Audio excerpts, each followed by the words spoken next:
aime Lars von Trier, c'est aussi pour la place qu'il occupe. En effet, LVT est un emmerdeur et c'est un ingrédient nécessaire dans le cinéma. Et il faut dire que lorsqu'il s'y met, Lars von Trier n'y va pas avec le dos de la cuillère. On se rappelle encore ses propos sur les nazis en 2011 en conférence de presse de Mélancolia, en plein festival de Cannes, qui lui avait valu un bannissement de 7 ans. Et puis vinrent les accusations de harcèlement par Björk. Alors forcément, lorsqu'il revient sur la croisette avec The House That Jack Built, les choses ne peuvent pas bien se passer. Des spectateurs outrés, scandalisés par la violence du film, une centaine de personnes qui quittent la salle. Durant la projection, il n'en faut pas plus pour entretenir la légende du réalisateur sulfureux.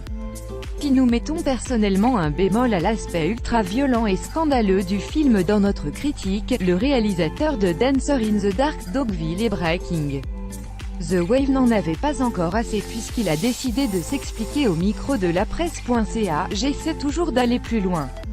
Ce serait malhonnête de ne pas le faire. Les choses qui arrivent dans la vraie vie, qui est pire, devraient et pourraient être filmées, jusque-là, nous sommes d'accord. » Mais fidèle à lui-même, Lars von Trier ne peut s'empêcher de jeter de nouveau de l'huile sur le feu. J'aurais fait un grand tueur en série. J'avais assez de contrôle sur moi pour ne pas prendre cette direction. Je n'ai jamais tué personne mais, si je devais le faire, ce serait un journaliste. Je mets de moi dans tous mes personnages. Mais pour Jack c'est évident. Il se voit comme un artiste. Moi aussi, on peut y voir là évidemment une bonne grosse provocation comme il en a le secret et qui sera, à n'en point douter, reprise au premier degré par ses plus vifs opposants.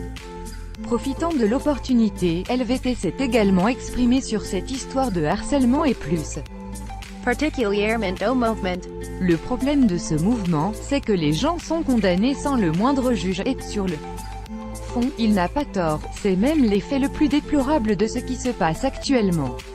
Enfin, comme il fallait bien en parler un moment, LVT est revenu sur l'incident nazi de 2011 qui lui a valu autant de problèmes.